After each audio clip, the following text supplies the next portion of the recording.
తెలంగాణ సమాజం ఇలా ఆలోచించాలి. కృష్ణా జలాలు పాలమూరుకు సంబంధించి 10 సంవత్సరాల నుంచి 12 సంవత్సరాల నుంచి ప్రజలకు నష్టం జరుగుతుంటే పాలకపక్షం చర్చ పెడితే రేవంత్ రెడ్డి గారి పక్కన 65 మంది ఎమ్మెల్యేలు ఉండాల్సిన కాడ 20 మంది లేరు. ఇది పాలకపక్షానికి పాలమూరు జిల్లా మీద కృష్ణా జలాల మీద ఉన్నటువంటి చిత్తశుద్ధి. అపోజిషన్ వాళ్ళు పాలకపక్షం తప్పు చేస్తే నిలదీయాల్సినటువంటి అపోజిషన్ వాళ్ళు వ్యక్తిగత పట్టింపులకు పోయి వ్యక్తిగత పంతాలకు పోయి శాసనసభలోంచి వెళ్ళిపోయిండ్రు. సో కేసీఆర్ గారికి పాలమూరు మీద పట్టింపు లేదు, రేవంత్ రెడ్డి గారికి పాలమూరు మీద పట్టింపు లేదు. వీళ్ళ పట్టింపులు అన్నీ నువ్వెంత అంటే నేనెంత, నీ నోట్లు ఎంత మూసినది వారుతుందంటే నా నోట్లు ఎంత మూసినది వారుతుంది.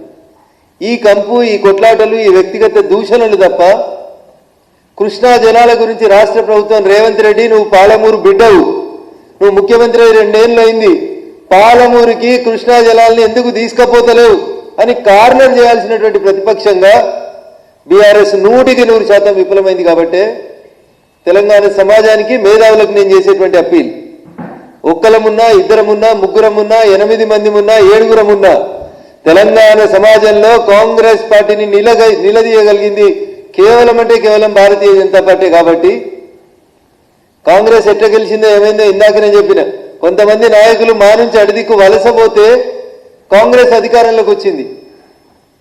అందుకని ఇలా వలసపోయిన నాయకులు కూడా ఆలోచించుకోవాలి, కాంగ్రెస్లో ఏం జరుగుతుంది, కాంగ్రెస్లో మీకు ఏం గుర్తింపు ఉంది, ఏం గౌరవం ఉంది, మీకు అక్కడ ఏం లాభం జరుగుతుంది, ఒకసారి ఆ వలసపోయిన నాయకులు కూడా ఆలోచించుకోవాలి. తెలంగాణ భవిష్యత్తు కోసం తెలంగాణ బంగారు తెలంగాణగా మారాలంటే 10 ఏళ్ల బీఆర్ఎస్ పాలన చూసిండ్రు, 2 ఏళ్ల కాంగ్రెస్ పాలన చూసిండ్రు. భవిష్యత్తులో తెలంగాణ సమాజం కోసం నిలబడేది, తెలంగాణ ప్రజల హక్కుల కోసం కొట్లాడేది కేవలం అంటే కేవలం భారతీయ జనతా పార్టీ మాత్రమే. కాబట్టి ఒక్కసారి తెలంగాణ సమాజాన్ని ఆలోచించమని సవినయంగా అప్పీల్ చేస్తూ, ఎంఐఎం కాంగ్రెస్తో కలిసిపోయినా, టీఆర్ఎస్ కొల్యూడై బాయ్కాట్ చేసిపోయినా ప్రజా గొంతుకగా నిలిచింది భారతీయ జనతా పార్టీ మాత్రమే. కాంగ్రెస్ని కార్నర్ చేసేది, నిలబెట్టేది భారతీయ జనతా పార్టీ మాత్రమే. కాబట్టి దయచేసి భవిష్యత్తులో ఎప్పుడు ఏ ఎన్నికలు జరిగినా, ఏ అవకాశం వచ్చినా భారతీయ జనతా పార్టీ నాయకత్వాన్ని ఆశీర్వదించమని తెలంగాణ సమాజానికి సవినయంగా అప్పీల్ చేస్తా ఉన్నా.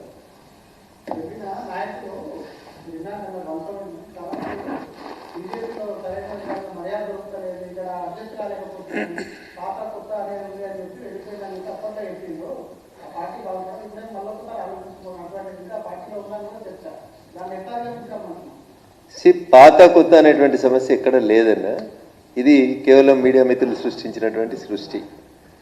ఏ రోజైతే భారతీయ జనతా పార్టీ కార్యాలయానికి వచ్చి మా పార్టీ సిద్ధాంతాలు నచ్చినాయని మా కండువా కప్పుకుంటారో ఆ రోజు నుంచే వాళ్ళు భారతీయ జనతా పార్టీ నాయకులు. ఇక దానికి సీనియరు, జూనియరు, పాత కొత్త ఇదంతా మీడియాలో వచ్చేటువంటి టెర్మినాలజీ అండ్ టెక్నాలజీ భాష తప్ప పాత కొత్త ఏముంటుందన్న. నేను భారతీయ జనతా పార్టీ నాయకుడు నేను చెప్పుకుంటాను. ఎన్ని సంవత్సరాలు నీ స్టాండింగ్ అని ఎవరైనా అడుగుతారా? ఇదేమైనా కోర్టులో కేసు వాదించడమా, సీనియారిటీ ఇచ్చేది ఉందా? కండువా కప్పుకున్న మరుక్షణం నుంచే మా పార్టీ నాయకులు మా సిద్ధాంతం నచ్చి మా ఆఫీస్కి వచ్చి మా నాయకత్వాన్ని బలపరుస్తూ కండువా కప్పుకున్న మరుక్షణమే అది ఉంటుంది. కాబట్టి నేను మళ్ళీ చెప్తా ఉన్నా, ఏమనంటే మీడియా మీద రఘునందన్ దాడి చేస్తుండంటారు. నేను మళ్ళీ చెప్తా ఉన్నా, మీ మీద స్వతంత్రం ఉంది కాబట్టి మాట్లాడుతూ ఉంటాను, నేను తప్ప ఎవరు మాట్లాడలేరు కాబట్టి మాట్లాడుతున్నా అని మాట్లాడుకుంటాను. కండువా కప్పుకున్న మరుక్షణం నుంచి మా పార్టీ, మా కుటుంబంలో ఏమైనా సమస్యలు ఉంటే తప్పకుండా పరిష్కరించుకుంటాం. భారతీయ జనతా పార్టీ అందరినీ, సిద్ధాంతాన్ని ఇష్టపడి పనిచేసేటువంటి వాళ్ళందరినీ స్వాగతిస్తుంది. తిరిగి రమ్మని అడుగుతా ఉన్నాం. పార్టీ ముందుకు పోతుంది, పార్టీ భవిష్యత్తులో అధికారంలోకి వస్తుంది. కాంగ్రెస్ పార్టీ మీద ప్రజలకు విశ్వాసం పోయింది అనేది నేను భావిస్తున్నటువంటి అంశం.